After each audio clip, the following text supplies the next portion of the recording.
I thought I knew my son. I thought 47 years of loving him, sacrificing for him, and believing in him meant something. I was wrong. The moment Marcus looked me straight in the eye at Romano's Steakhouse and said, "Mom, this table is for the family. You can wait outside," I felt my world crack open like an egg hitting concrete. His wife Jennifer smirked, their 3 children giggled, and every person at neighboring tables turned to stare at the pathetic old woman being dismissed by her own flesh and blood. When the waiter placed that $7,800 bill in front of me, I stared at it for 10 seconds that felt like 10 years. Then I slid it right back across the white tablecloth to my son's shocked face. Let me take you back to where this story really begins, because you need to understand what led to that moment of pure humiliation. My name is Dallas, and I have spent the last 35 years of my life believing that love meant giving everything you have even when it leaves you with nothing. When my husband Robert died in that construction accident, Marcus was only 12 years old. One minute, we were a middle-class family living in our cozy 3-bedroom house on Maple Street, planning family vacations and discussing which college Marcus might attend. The next minute, I was a widow with a 7th grader to raise and barely enough insurance money to cover the funeral expenses. I made a promise at Robert's graveside that Marcus would never suffer for losing his father. I would be both parents' work however many jobs it took, and ensure that boy had every opportunity Robert would have wanted him to have. Looking back now, I realized that promise became my prison. Within 6 months, I had sold our house and moved us into a tiny 2-bedroom apartment above Murphy's hardware store. The smell of paint thinner and wood stains seeped through our floorboards, but the rent was cheap enough that I could afford it while working 3 jobs. Mornings, I stocked shelves at Henderson's Grocery from 5 until noon. Afternoons, I cleaned office buildings downtown until 6. Nights, I mopped floors and scrubbed toilets at County General Hospital until 2 in the morning. Marcus never knew about those night shifts. I would slip out after he fell asleep and return before his alarm went off, catching maybe 4 hours of rest on the living room couch before starting another day at the grocery store. My body ached constantly, but watching Marcus excel in his advanced placement classes made every sacrifice feel worthwhile. During his senior year of high school, when other families were discussing college costs and student loans, I had already secretly arranged everything. I had cashed out my entire retirement account, sold my mother's wedding ring, and taken a 4th job cleaning houses on weekends. Marcus was accepted to Northwestern University with plans to become a doctor, and I made sure he graduated debt-free. The winter he started medical school, I wore the same threadbare coat I had bought at a thrift store 5 years earlier. My shoes had holes that I covered with duct tape, but Marcus had new textbooks, a reliable car, and enough spending money to join study groups at expensive coffee shops near campus.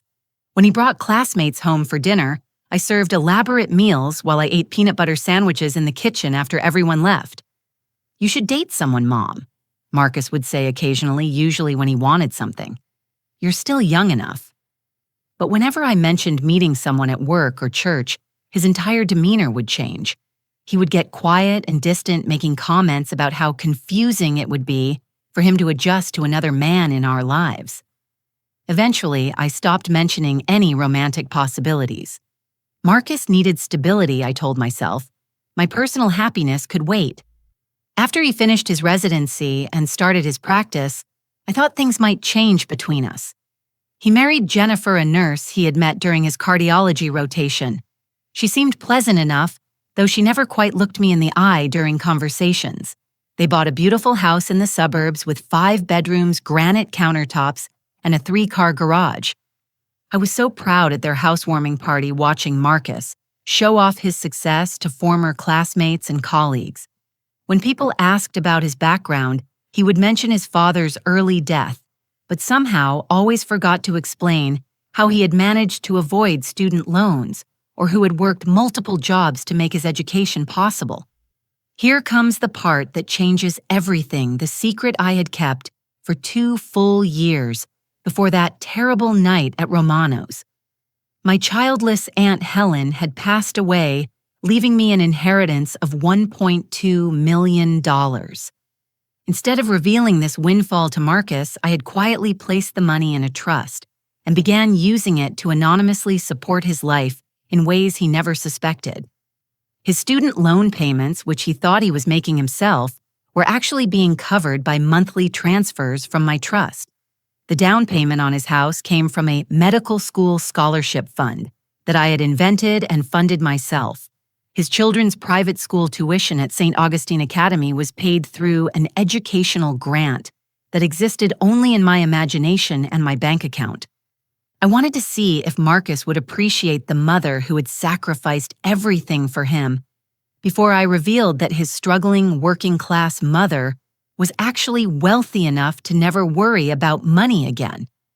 I thought that once he understood the depth of my love and commitment, we could build an honest relationship where I was valued for more than just what I could provide. The restaurant incident proved I had been living in a fantasy. My son did not see me as a mother who deserved respect. He saw me as an embarrassment, someone whose presence diminished his image of success and sophistication. The way he dismissed me in front of his family and strangers showed me exactly how little my decades of sacrifice had meant to him. But as I sat in my car outside Romano's that night, watching through the window as Marcus and his family celebrated without me, I made a decision that would change everything. If my son wanted to treat me like a stranger, then perhaps it was time I started acting like one. A very wealthy, very careful stranger who was about to discover just how deep his betrayal actually went. 3 days after Marcus humiliated me at the restaurant, I decided to collect some belongings I had left at his house during previous babysitting visits. I still had a key, though I was beginning to wonder how much longer that would last, given his new attitude toward me.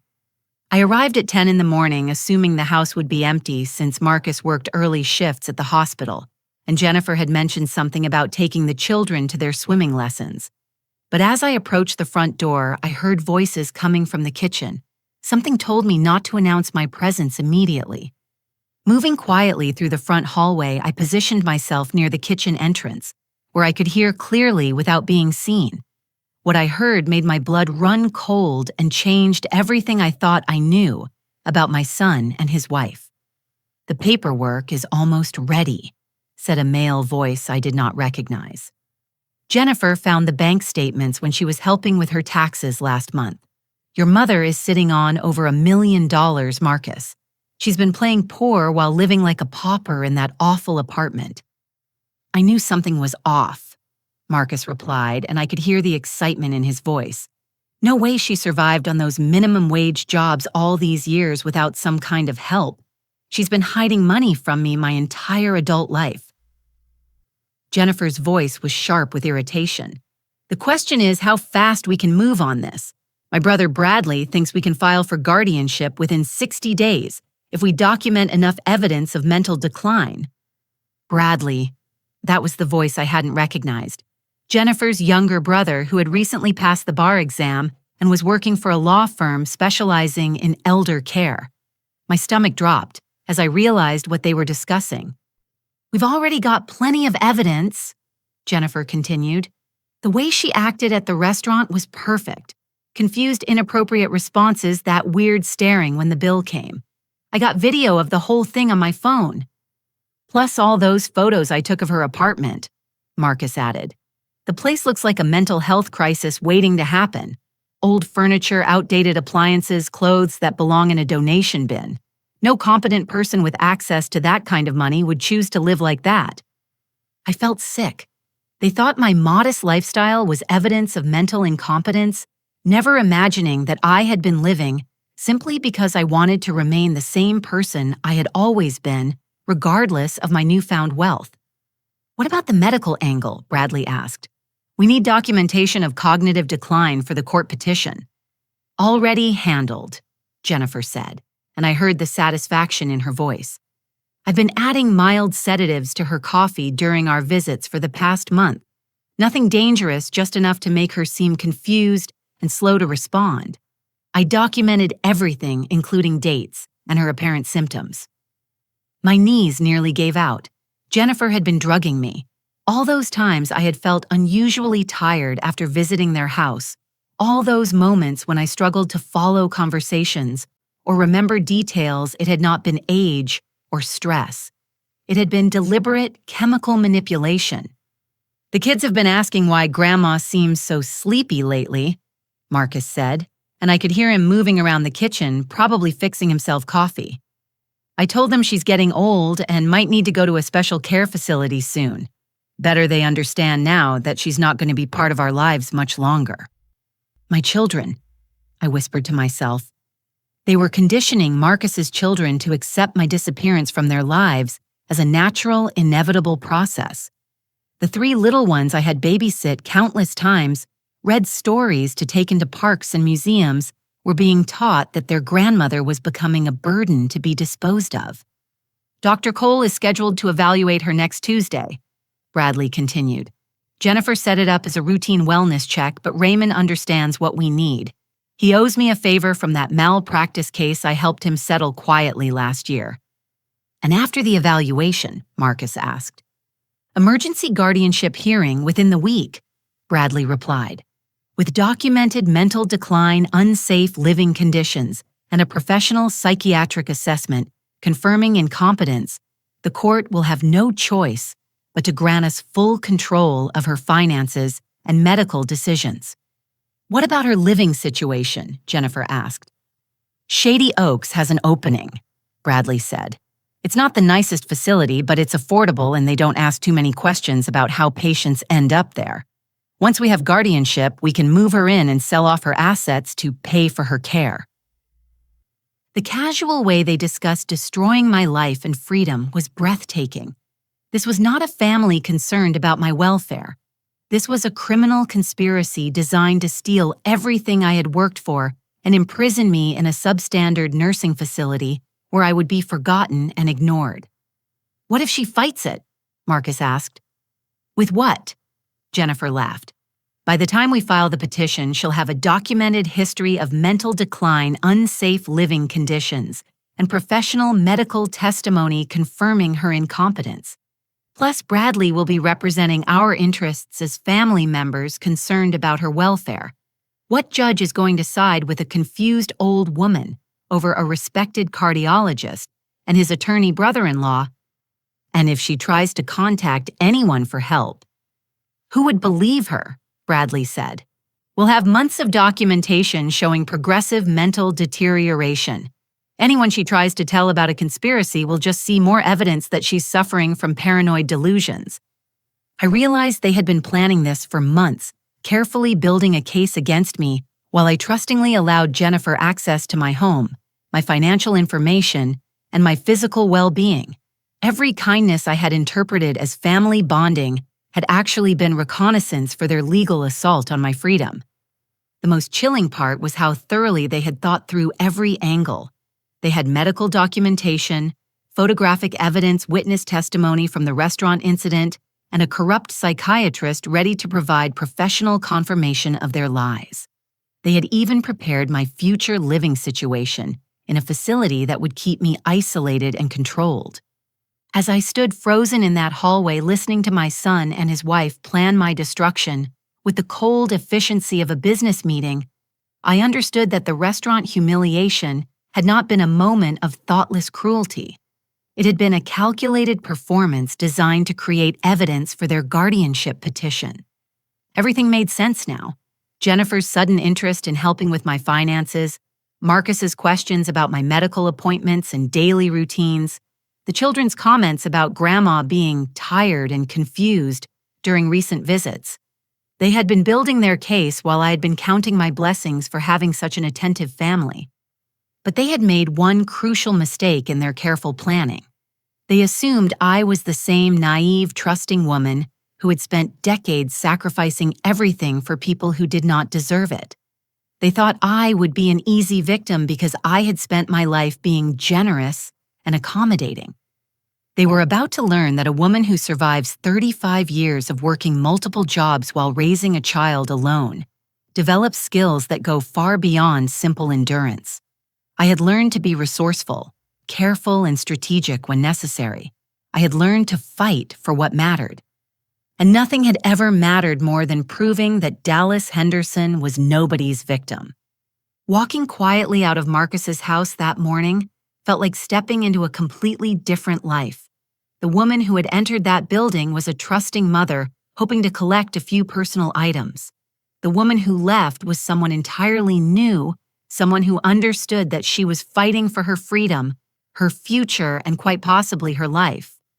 I drove straight to the electronics store downtown and spent 2 hours learning about hidden cameras and recording devices. The young salesperson, Tommy, was incredibly helpful once I explained that I was concerned about potential break-ins at my apartment. I purchased tiny wireless cameras that could be concealed behind picture frames and a voice-activated recording device small enough to fit inside my purse. "You want to set these up so they're not obvious," Tommy explained as he showed me how to monitor the cameras through an app on my phone. "Most people look for obvious places like smoke detectors or lamps, hide them behind family photos or inside decorative objects where they blend in naturally." That afternoon, I carefully installed 3 cameras in my apartment. One behind a framed photo of Marcus's medical school graduation positioned to capture anyone going through the papers on my kitchen table. Another inside a ceramic flower vase on my bookshelf aimed at the small desk where I kept my financial documents. The third camera I placed behind a picture of my late husband, giving me a clear view of the entire living room area. I also activated a cloud storage system that would automatically save all recordings, ensuring that even if someone discovered and destroyed the cameras, the evidence would remain safe on secured servers that could only be accessed with passwords they would never guess. The recording device was even simpler to operate. I tested it by having a conversation with Mrs. Patterson, my neighbor across the hall, and was amazed at how clearly it captured both our voices even when the device was zipped inside my purse.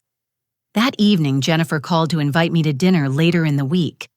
Her voice was warm and concerned, exactly the tone she had been using for months while secretly drugging my coffee and photographing my belongings. "We missed you at the restaurant the other night," she said. "Marcus felt terrible about that misunderstanding. You know how stressed he gets after long shifts at the hospital." "Of course," I replied, keeping my voice mild and forgiving. "These things happen in families." I was thinking we could have a nice quiet dinner at home on Thursday. Just the family, very relaxed. Maybe I can make that pot roast you always enjoy. The pot roast I always enjoyed. The same meal where she had been slipping sedatives into my coffee for the past month. Now I knew exactly why I always felt so drowsy during those family dinners, and why I often had trouble remembering details of our conversations afterward. "That sounds lovely, Jennifer. Should I bring anything?" "Just yourself. Oh, and maybe you could bring those bank statements we were organizing last month. I want to make sure we didn't miss anything important for your tax preparation." My tax preparation. Another lie designed to give her access to my financial information for their guardianship case. But now I would be ready for her search through my documents, with cameras recording every moment of her violations of my privacy. Thursday evening arrived, and I prepared for dinner like an actor getting ready for the most important performance of my life. The recording device was charged and hidden in my purse.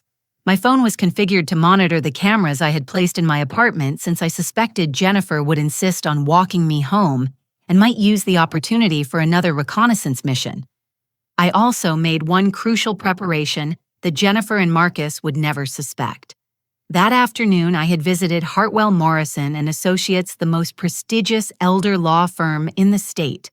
Eleanor Hartwell herself had agreed to see me on short notice, and I had spent 2 hours explaining the situation while providing copies of every relevant financial document.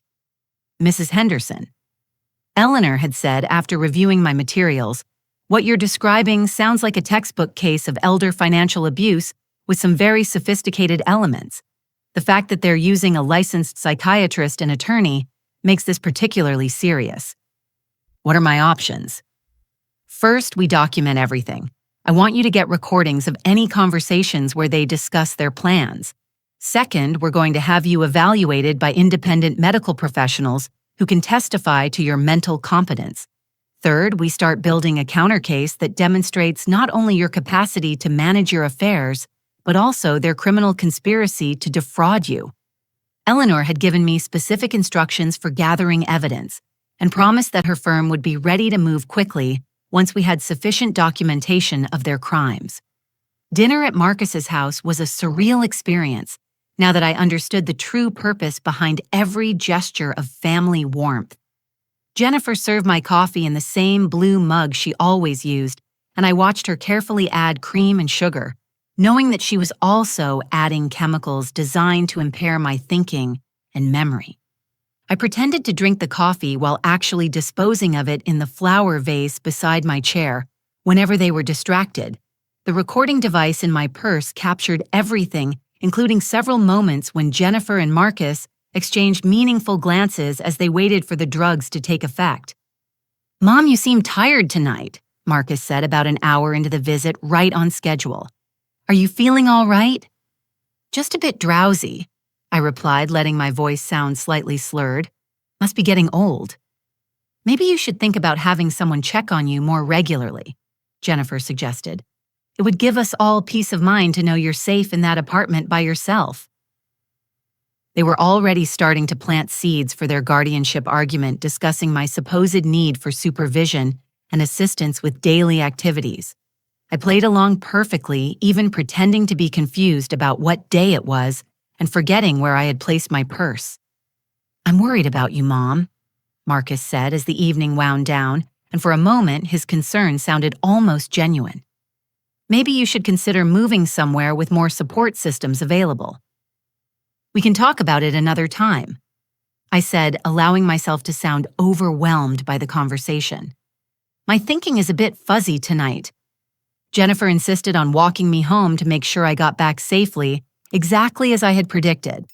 Once we reached my apartment, she helped me inside and asked to use the bathroom. While she was gone, I watched through my phone app as she quickly photographed several documents I had deliberately left on my kitchen table, including bank statements and medical insurance information.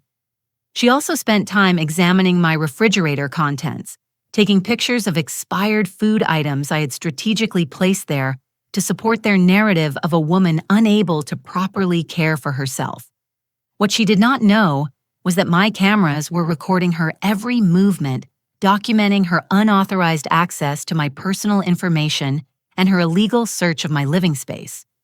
After Jennifer left, I spent an hour reviewing the camera footage and the audio recording from dinner. The evidence was crystal clear, showing not only their conspiracy to defraud me, but also their systematic violation of my privacy and their ongoing efforts to impair my mental faculties through drugging. But the most shocking discovery was yet to come.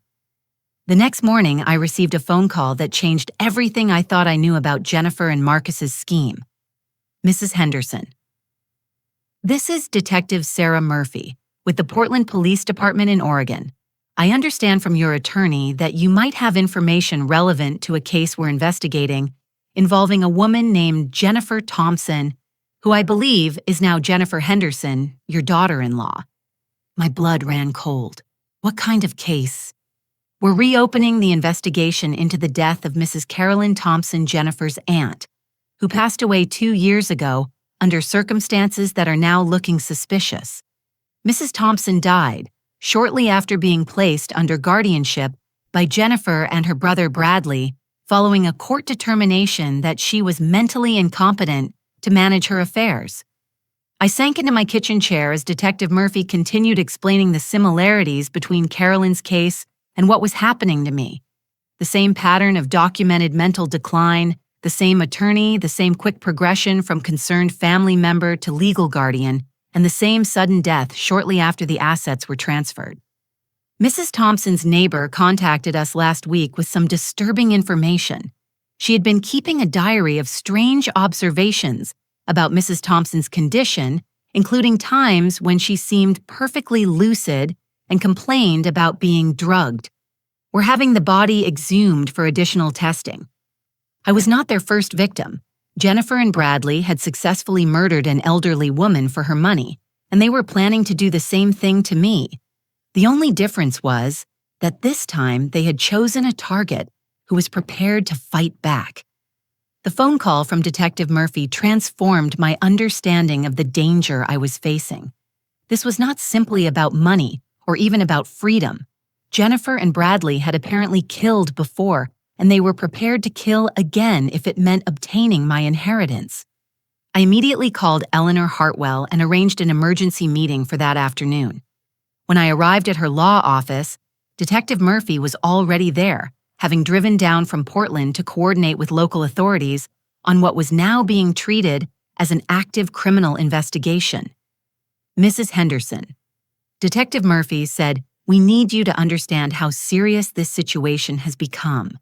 After reviewing the Portland case files and speaking with Mrs. Thompson's neighbors, we believe your daughter-in-law and her brother have been running this scheme across multiple states, targeting elderly family members with significant assets." She opened a thick folder and spread out photographs and documents across Eleanor's conference table.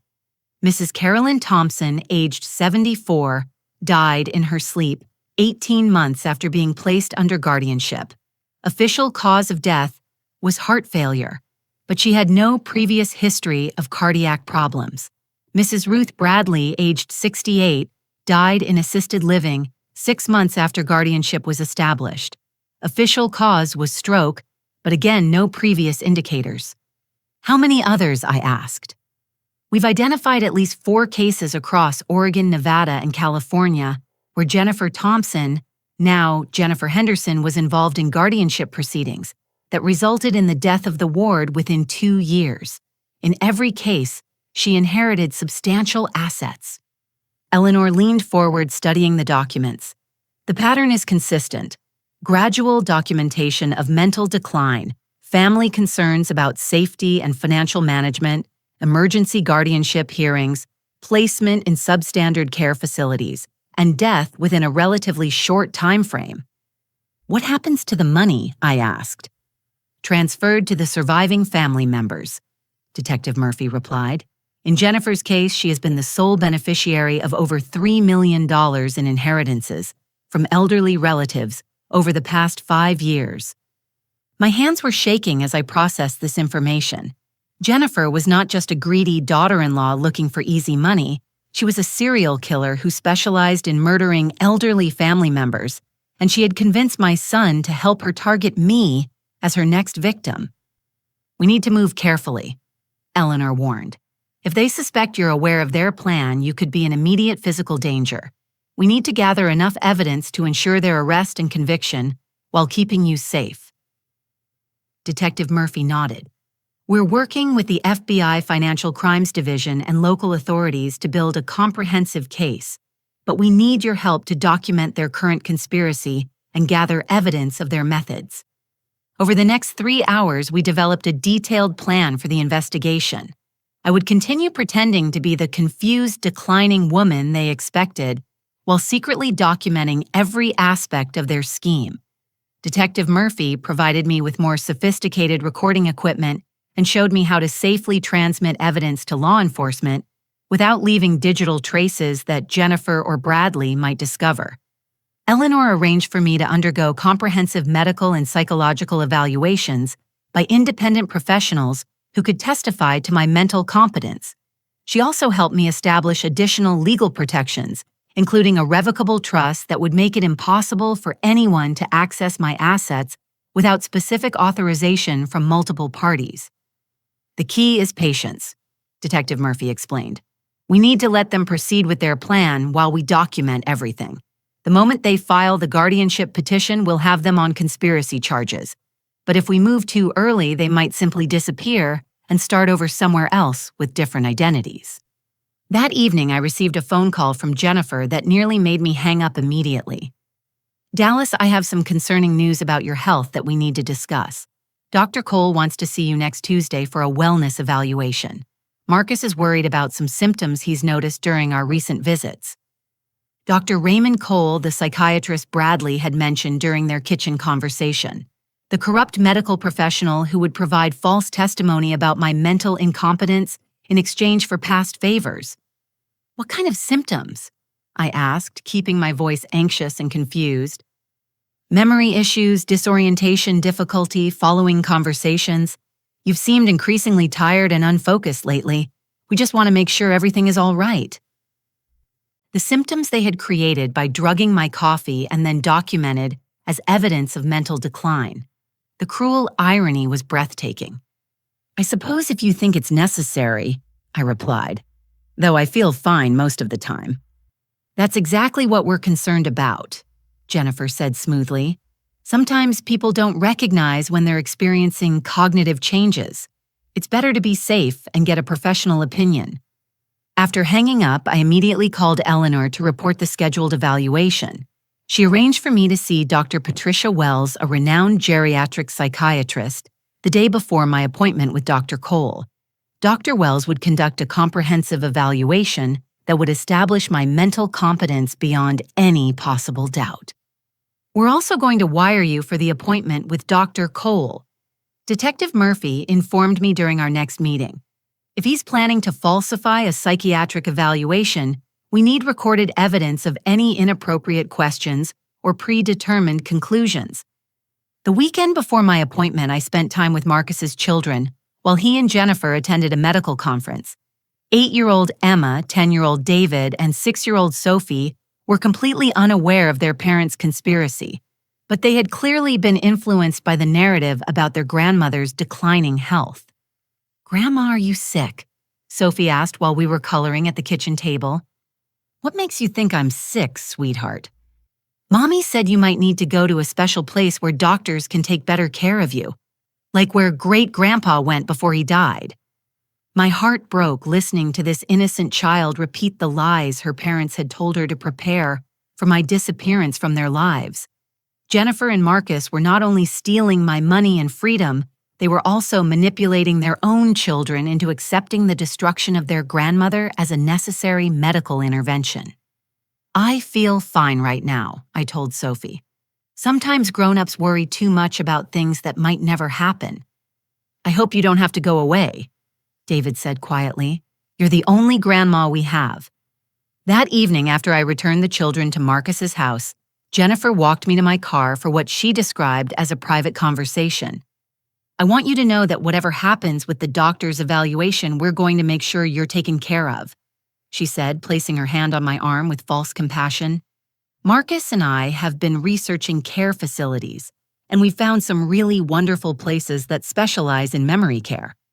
Memory care, the euphemism for locked psychiatric units where elderly people disappear from their families' lives forever.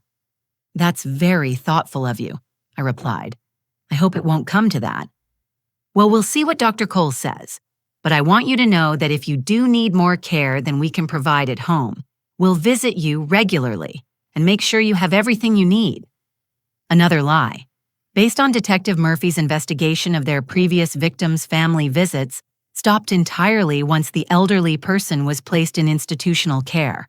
The victims became completely isolated, dependent on facility staff who were either paid to look the other way or genuinely believed they were caring for mentally incompetent patients. "Jennifer," I said carefully, "can I ask you something?" "Of course." "Do you remember your Aunt Carolyn in Portland? Marcus mentioned that she passed away a couple years ago." For just a moment, Jennifer's composure slipped. Her eyes flashed with something that might have been fear or anger before she recovered her sympathetic expression. "Aunt Carolyn had a very difficult final few years," she said slowly. "Dementia is such a cruel disease. She was suffering terribly before she passed. In many ways, her death was a blessing. It must have been hard for your family." "It was, but we learned a lot about how to recognize the warning signs and get help early. That's why we're so concerned about the changes we've been seeing in you." As I drove home that night, I realized that Jennifer had just confessed to murder without even knowing it. Her description of Carolyn's cruel disease and terrible suffering was actually a description of the systematic poisoning and psychological abuse that had led to Carolyn's death. Tuesday morning arrived, and I prepared for my appointment with Dr. Cole, like a soldier preparing for battle. The recording equipment Detective Murphy had provided was invisible beneath my clothing, and I had been thoroughly briefed on how to encourage Dr. Cole to reveal his predetermined conclusions about my mental state. But as I sat in the parking lot outside his office building, I realized that this appointment would mark the beginning of the end game. After today, Jennifer and Marcus would either file their guardianship petition, confident that they had medical testimony to support their claims, or they would realize that their conspiracy had been discovered and might resort to more direct methods of eliminating me as an obstacle to my own inheritance. Either way, the careful investigation phase was about to end, and the real battle for my life and freedom was about to begin. Dr. Raymond Cole's office was exactly what I had expected from a psychiatrist willing to falsify medical evaluations for money. The furniture was expensive but cold.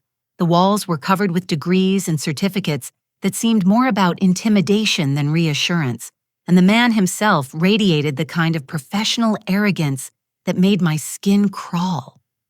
"Mrs. Henderson," he said, barely looking up from a file that I suspected contained conclusions he had written before we ever met. "Thank you for coming in today. Your family has expressed some concerns about your cognitive functioning, and we want to make sure you're getting the support you need." The recording device beneath my blouse was capturing every word as Dr. Cole began what was clearly a predetermined script designed to document mental incompetence, regardless of my actual responses. Let's start with some basic orientation questions. Can you tell me what year it is? 2025. And what month? October. Do you know where you are right now? In your office at the Riverside Medical Building.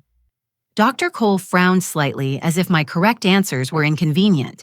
He made notes on his pad while asking increasingly complex questions about my personal history, current events, and mathematical calculations. I answered everything correctly, but I could see his frustration growing as I failed to provide the evidence of confusion he needed. After about 20 minutes, he changed tactics completely. "Mrs. Henderson, I want to discuss some concerns your family has raised about your living situation. They've mentioned that your apartment might not be safe for someone your age living alone." "What specific safety concerns?" "Well-expired food in your refrigerator, unpaid bills, difficulty managing your finances. These can be early signs of cognitive decline that family members notice before the patient does." Every word was a lie. My apartment was clean and organized. My bills were paid automatically from my bank account, and my finances were managed more carefully than those of most people half my age. But Jennifer's photographs of strategically placed, expired food and her access to my financial documents were providing Dr. Cole with his narrative. "I feel quite capable of managing my own affairs," I said calmly. "That's actually part of the concern," Dr. Cole replied, and his tone became condescending. "People in the early stages of dementia often lack insight into their own limitations. They don't recognize when they need help." "Are you diagnosing me with dementia?" "I'm documenting symptoms that suggest we need to consider additional support systems for your daily care. Your son is a respected physician, and he's genuinely worried about your safety and well-being." My respected physician's son, who was planning to have me murdered for my inheritance.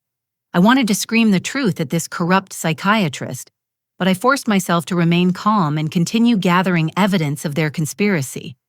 "What kind of additional support?" "Possibly a residential care facility where you could receive 24-hour supervision and medical monitoring.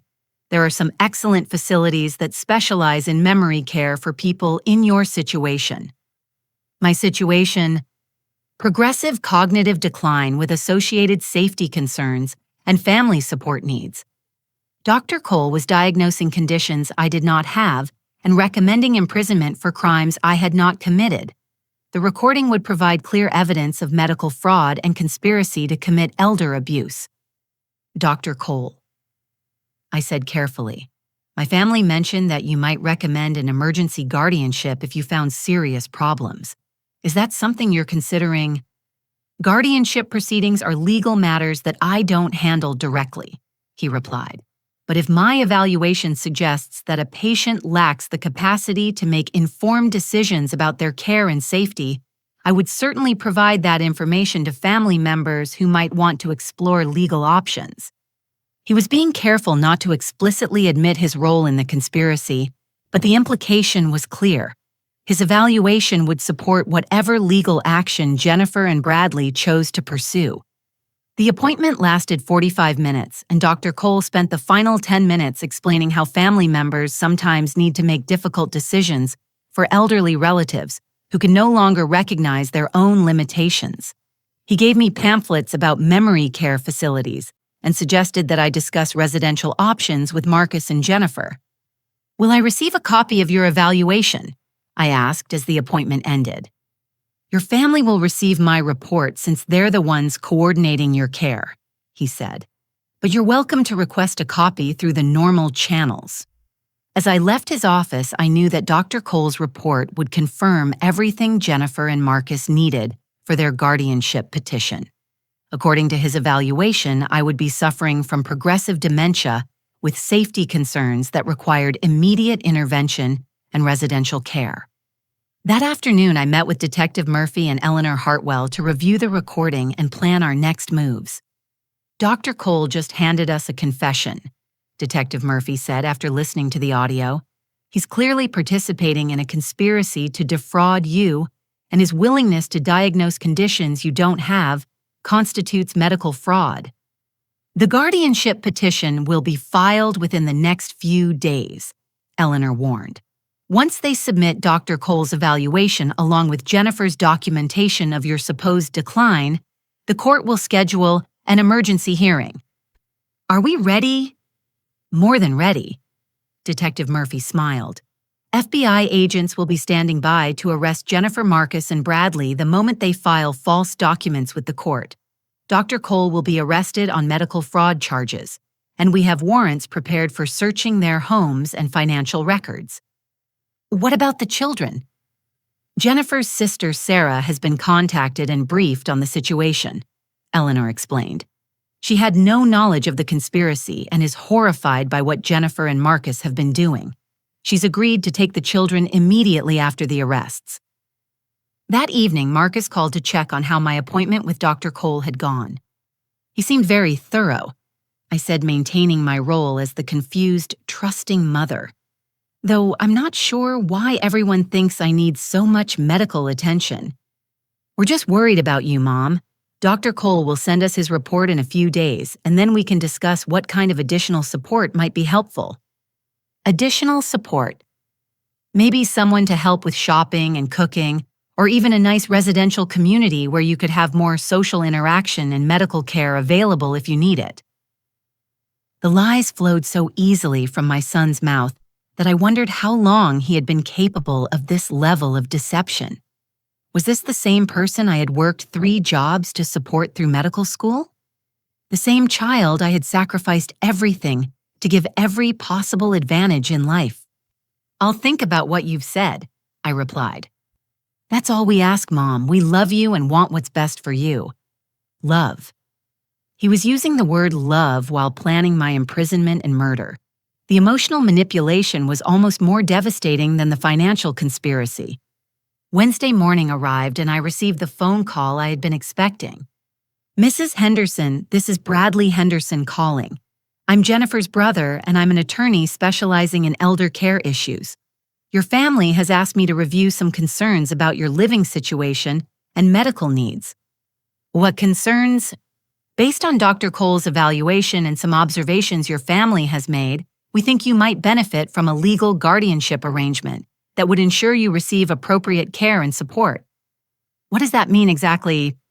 "It means that Marcus would be appointed by the court to help you make important decisions about your medical care finances and living arrangements. It's designed to protect elderly people who might not be able to fully understand complex situations." Protect elderly people, another euphemism for stealing everything they owned and eliminating them as obstacles to their own inheritance. When would this happen? "I'm filing the petition with the court today, and we should have a hearing scheduled within the week. It's really just a formality to make sure you're getting the care you need." As I hung up the phone, I realized the endgame had finally begun. In a few hours, Bradley would submit false medical evaluations, fraudulent documentation, and perjured statements to a court of law, officially triggering the criminal conspiracy charges that would destroy their lives and protect mine.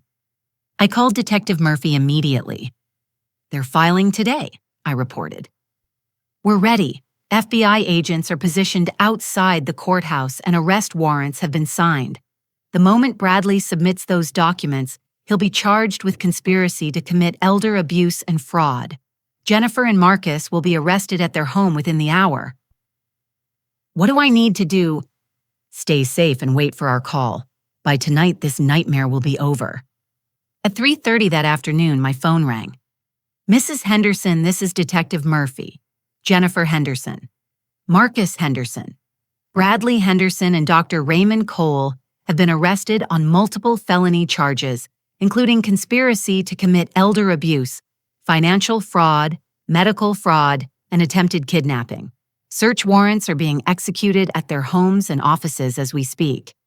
I sat down heavily in my kitchen chair, feeling 20 years of stress and fear drain out of my body in a single moment. "What happens now?" "Now we begin building the prosecution case that will ensure they never hurt anyone else the way they tried to hurt you. And Mrs. Henderson, yes, you saved your own life today. But more than that, you've probably saved the lives of other elderly people who would have been their future victims." As I hung up the phone, I realized that the scared, trusting woman who had been dismissed at Romano's Steakhouse was gone forever. In her place was someone stronger, smarter, and infinitely more careful about who deserved her trust and love. But the best part was still to come. The next 6 months unfolded like the final act of a justice drama that exceeded my wildest hopes for vindication. Watching my son and his conspirators face the consequences of their greed and cruelty provided a satisfaction that I had never imagined possible. Marcus was arrested at the hospital during his afternoon rounds.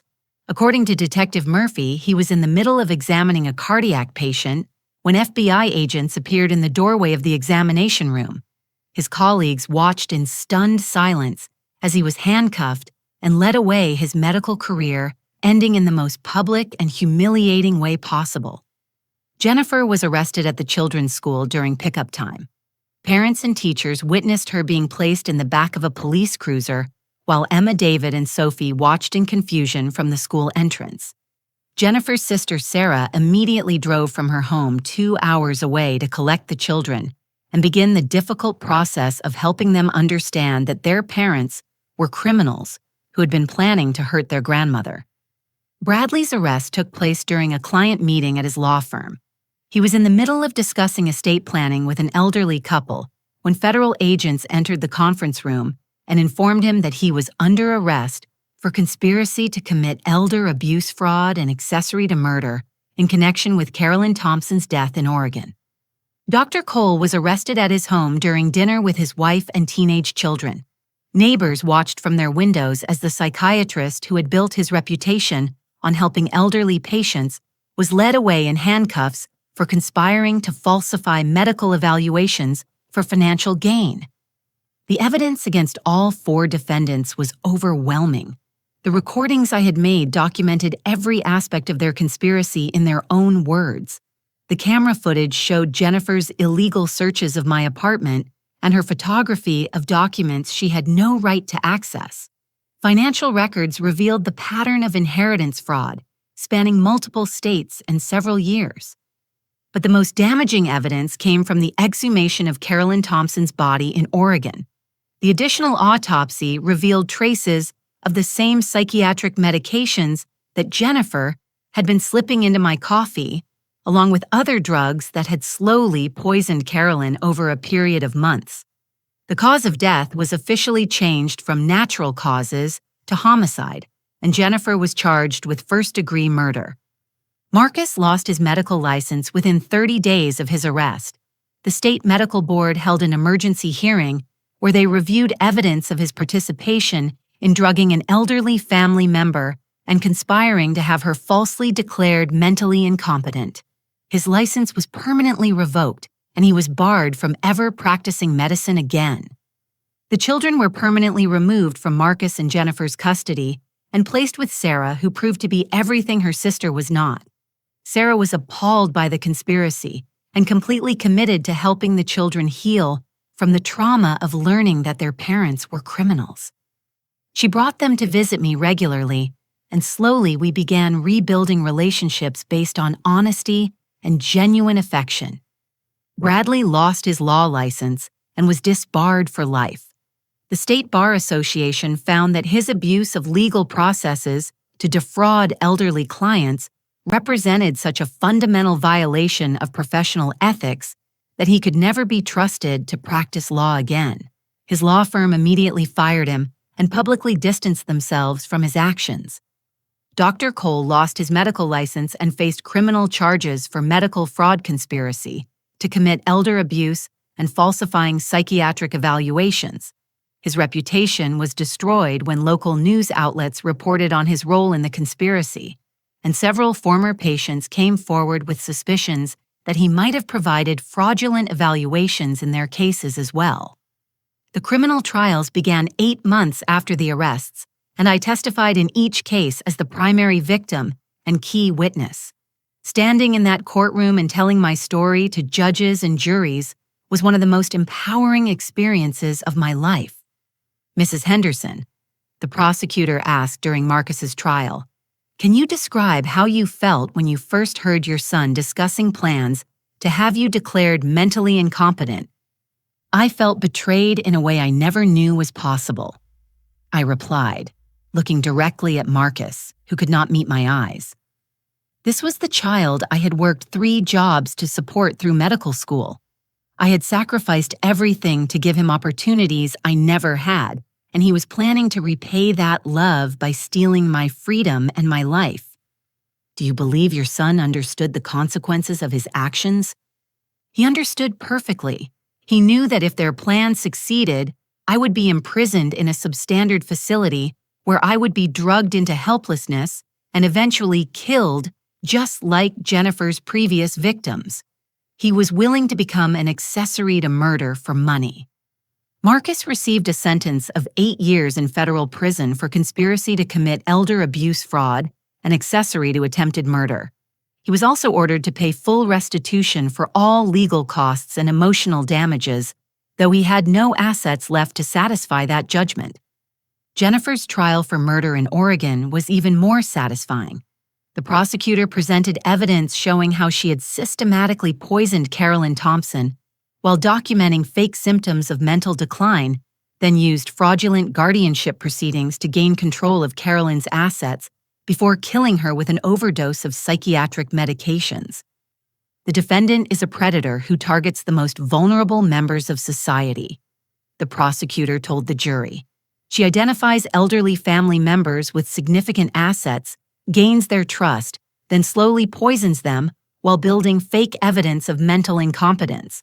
She uses legal systems designed to protect the elderly as weapons to steal their freedom and ultimately their lives. Jennifer received a sentence of life in prison without the possibility of parole for first-degree murder, plus an additional 15 years for the conspiracy charges related to my case. She would never again have the opportunity to hurt an elderly person. Bradley received 12 years in federal prison for his role in the conspiracy and his abuse of legal processes to defraud elderly clients. He was also ordered to pay restitution to the families of previous victims and faced additional charges in Oregon related to Carolyn Thompson's murder. Dr. Cole received 5 years in prison for medical fraud and conspiracy to commit elder abuse. His sentence was lighter than the others because he cooperated with prosecutors and provided information about other cases where he might have falsified evaluations for Jennifer and Bradley. But beyond the criminal convictions, the most satisfying aspect of their downfall was how completely their lives were destroyed by their own greed. Marcus went from being a respected cardiologist with a beautiful home and successful practice to being a convicted felon facing financial ruin and permanent disgrace. Jennifer went from being a comfortable suburban mother to spending the rest of her life in a maximum security prison. Bradley went from being a promising young attorney to being a disbarred criminal with no professional future. The civil lawsuits were equally devastating. I sued all 4 defendants for emotional distress conspiracy, elder abuse, and attempted theft. The judgments totaled over $2 million, which meant that even after they completed their prison sentences, they would face decades of financial obligations they could never hope to repay. Marcus's house was seized and sold to pay legal judgments and restitution. Jennifer's assets were liquidated to compensate victims of their previous schemes. Bradley lost his home, his car, and every asset he had accumulated during his brief legal career. Most importantly, our case became a model for prosecutors and elder advocates across the country. Detective Murphy and Eleanor Hartwell were invited to speak at conferences about recognizing and investigating elder abuse conspiracies. The techniques we had used to gather evidence and build our case were adopted by law enforcement agencies in multiple states. Your courage to fight back has probably prevented dozens of other elderly people from becoming victims, Detective Murphy told me after the final conviction was entered. These types of predators rely on their victims being too scared or confused to resist. You proved that's not always the case. The Oregon investigation also led to the identification of 2 additional murder victims in other states. Jennifer's pattern of moving from state to state targeting elderly relatives and using similar methods had left a trail of suspicious deaths that authorities were now investigating as homicides. But for me, the most meaningful justice was much simpler. I was free, I was safe, and I had proven to myself and the world that Dallas Henderson was nobody's victim. The scared, trusting woman who had been dismissed at Romano's Steakhouse no longer existed. In her place was someone who understood her own strength and would never again allow anyone to take advantage of her kindness. The only sadness I felt was for Marcus's children who had lost both parents to prison and had to live with the knowledge that their father had tried to murder their grandmother for money. But even that situation was improving. Sarah was a wonderful guardian who encouraged the children to maintain a relationship with me while helping them understand that their parents' crimes were not their fault. Emma, the oldest, had begun asking questions about law and justice that suggested she was processing the experience in healthy ways. "Grandma Dallas," she said during one of our visits, "when I grow up, I want to be a lawyer who protects grandparents from bad people." "That sounds like a wonderful career choice," I told her. "There are a lot of grandparents who need protecting." David had become more serious and thoughtful, but he was also more affectionate with me, as if he understood how close he had come to losing his grandmother forever. Sophie, the youngest, adapted quickly to her new life with Sarah and seemed to accept the simplified explanation that her parents had made some very bad choices and needed to go away for a while. The emotional healing would take years for all of us, but justice had been served in the most complete way possible. The criminals were punished, their victims were protected, and the legal system had functioned exactly as it should when confronted with clear evidence of conspiracy and fraud. As I prepared to testify in the final civil hearing, I reflected on how completely my life had changed since that terrible night at Romano's Steakhouse. The woman who had allowed herself to be publicly humiliated was gone. The woman who had spent decades sacrificing everything for people who did not appreciate her was gone. The woman who had trusted family members to value her for more than her financial assets was gone.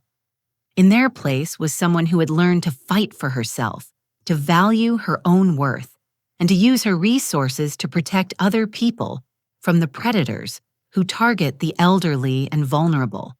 Justice had been served, but more importantly, I had discovered my own power and refused to be anyone's victim ever again. 2 years have passed since that night at Romano's Steakhouse, when my son told me I was not family enough to share a dinner table with him. As I write this, I am sitting in the library of my new home, a beautiful 4-bedroom house in a quiet neighborhood where I have built the life I should have created for myself decades ago. Marcus is serving his sentence at Federal Correctional Institution in Greenville, South Carolina. He writes to me occasionally letters that attempt to express remorse and explain his actions as temporary insanity brought on by financial pressure. I do not respond to these letters. The time for explanations and forgiveness has passed. Some betrayals are too fundamental to allow reconciliation. Jennifer will never leave prison. Her appeals have been denied, and she has been transferred to a maximum security facility where she will spend the remainder of her life among other criminals who prey on vulnerable people. I do not waste emotional energy thinking about her fate. Justice was served, and society is safer with her permanently removed from any opportunity to hurt elderly people. Bradley was released 6 months ago after serving his full sentence. He works as a night shift security guard at a warehouse facility, living in a studio apartment and struggling to pay the ongoing restitution judgments that will follow him for the rest of his life. His legal career is over forever, and he faces decades of financial hardship as consequences for his crimes. Dr. Cole completed his sentence and lost his medical license permanently. He now works at a call center taking customer service calls for a telecommunications company. His reputation and career were destroyed completely, and he will never again have the opportunity to abuse his medical authority to harm elderly patients. But this story is not really about their punishment satisfying as that justice has been. This story is about the transformation that began when I refused to accept being treated as less than human by people who should have valued me most. The Carolyn Foundation, which I established using my inheritance, has become one of the most effective elder advocacy organizations in the southeastern United States. We have helped prosecute 37 cases of elder abuse in the past 18 months, protecting vulnerable seniors from family members, caregivers, and medical professionals who sought to exploit them. Our work includes education programs that teach elderly people how to recognize the warning signs of financial abuse and emotional manipulation. We provide legal support for seniors who suspect they are being targeted by fraudulent guardianship schemes. We work with law enforcement agencies to train officers in investigating elder abuse cases and gathering evidence that will stand up in court. Most importantly, we help elderly people understand that they have value and rights that do not diminish with age. Too many seniors accept mistreatment because they believe they are burdens who should be grateful for any attention from family members. Our message is simple.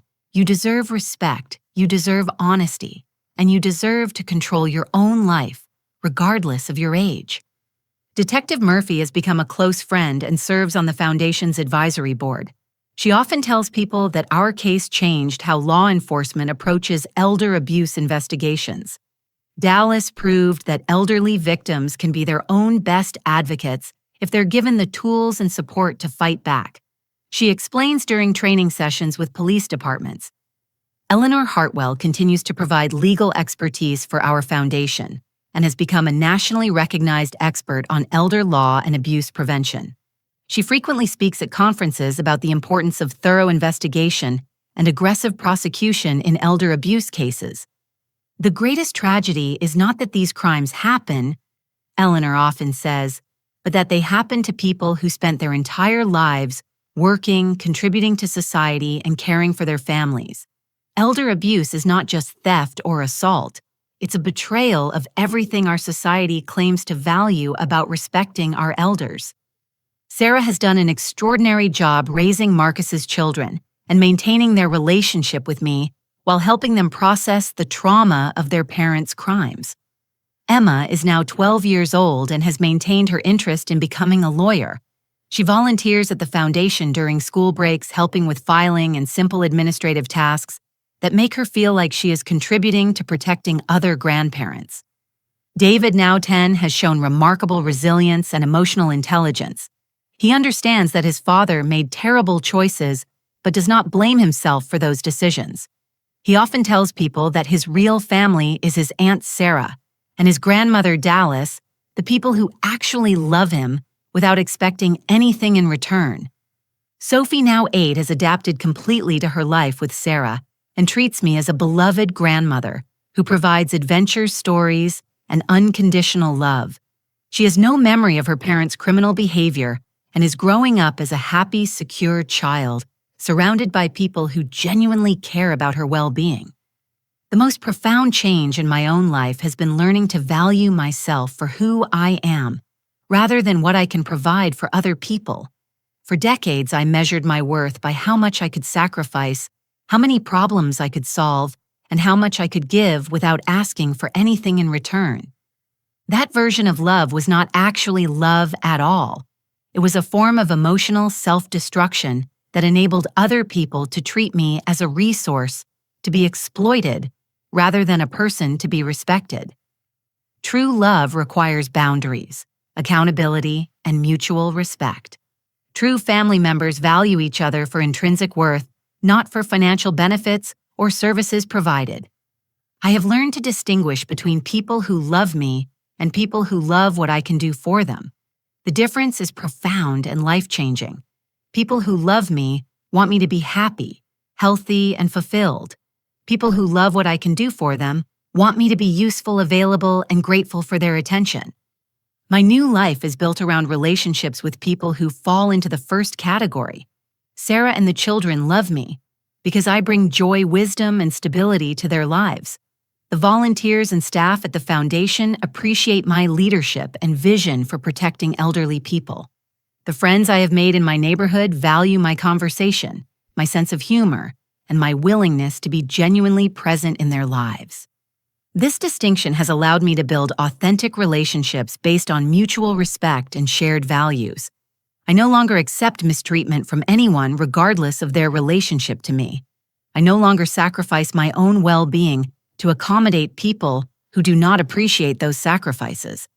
I no longer confuse being used with being loved. The financial security provided by my inheritance has allowed me to focus on meaningful work rather than survival. But more importantly, the emotional security that comes from understanding my own worth has allowed me to build the life I should have created for myself years ago. I wake up each morning in a home that reflects my personality and preferences. I spend my days working on projects that fulfill me intellectually and emotionally. I have dinner with people who enjoy my company and value my perspectives. I go to bed each night knowing that I am living authentically rather than performing a role designed to earn other people's approval. The foundation work has introduced me to dozens of other elderly people who survived various forms of abuse and chose to use their experiences to help others. We form a community of survivors who understand that strength comes not from avoiding difficult situations, but from refusing to remain victims once those situations are recognized. You cannot control other people's choices. I often tell the seniors we work with, but you can always control your response to those choices. You can choose to fight back. You can choose to value yourself. You can choose to build a life based on your own worth rather than other people's approval. The message resonates because it comes from someone who learned it the hard way. I spent decades trying to earn love through sacrifice and accommodation. I nearly lost my freedom and my life because I trusted people who did not deserve that trust. But I also discovered reserves of strength and intelligence that I never knew I possessed. The woman who was humiliated at Romano's Steakhouse would never have imagined she could run a successful nonprofit organization, testify confidently in criminal trials, or build meaningful relationships based on mutual respect. That woman was focused on surviving and pleasing others. This woman is focused on thriving and helping others do the same. As I finish writing this story, I want to leave you with the most important lesson I learned through this terrible and ultimately transformative experience. Your worth is not determined by how much you can endure, how much you can give, or how much you can sacrifice for other people's benefit. Your worth is inherent and unconditional. You deserve honesty, respect, and consideration, regardless of your age, your financial status, or your family relationships. You have the right to set boundaries, demand accountability, and refuse to accept mistreatment from anyone. If you recognize yourself in my story, if you are being manipulated or mistreated by family members who claim to love you while exploiting your resources or your kindness, please understand that you have options. You have strength you may not know exists. You have value that goes far beyond what you can provide for other people. Most importantly, you have the right to fight for yourself and build a life based on your own worth, rather than other people's approval. It is never too late to stop being a victim and start being the author of your own story. The best revenge against people who try to diminish you is living a life that proves they were wrong about your value. The greatest victory is not just surviving their betrayal, but building something beautiful from the strength you discover in the process. I think about that night at Romano's Steakhouse sometimes, and I am grateful it happened exactly the way it did.